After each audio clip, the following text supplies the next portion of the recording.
The Prime Minister wants his counterparts to give Brussels encouragement to accelerate the talks after Michel Barnier claimed last week's negotiating round ended in disappointment. British negotiators have sensed the Brussels bureaucrat is ready to seek to loosen his hardline negotiating mandate handed him by European capitals in hopes of striking an agreement before the end of the year. The Frenchman has been enraged by the lack of progress after David Frost, the Prime Minister's lead negotiator, refused to surrender to the EU's demands to maintain the status quo for access. He even accused British negotiators of deliberately slowing down the talks while his deputies said their counterparts were not even seeking to strike a deal.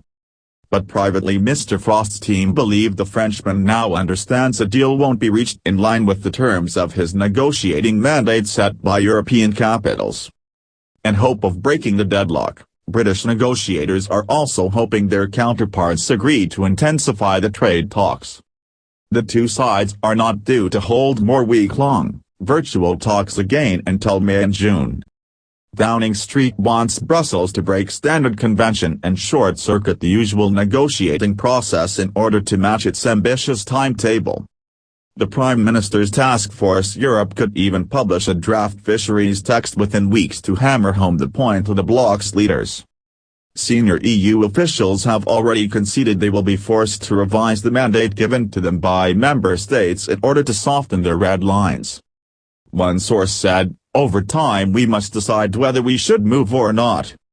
However, Mr. Barnier is still under orders to maintain the same level of access for European trawlermen to Britain's waters as the price for any trade deal.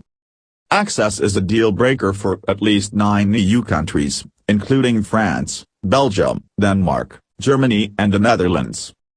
Downing Street has said ministers must reclaim full control of the country's fishing rights, with future terms decided during annual negotiations with Brussels.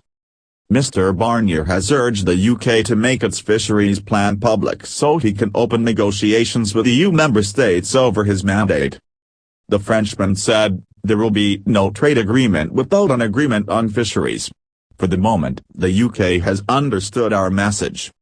I think they will come back with proposals and we're willing to discuss those with member states and those involved in the fishing industry."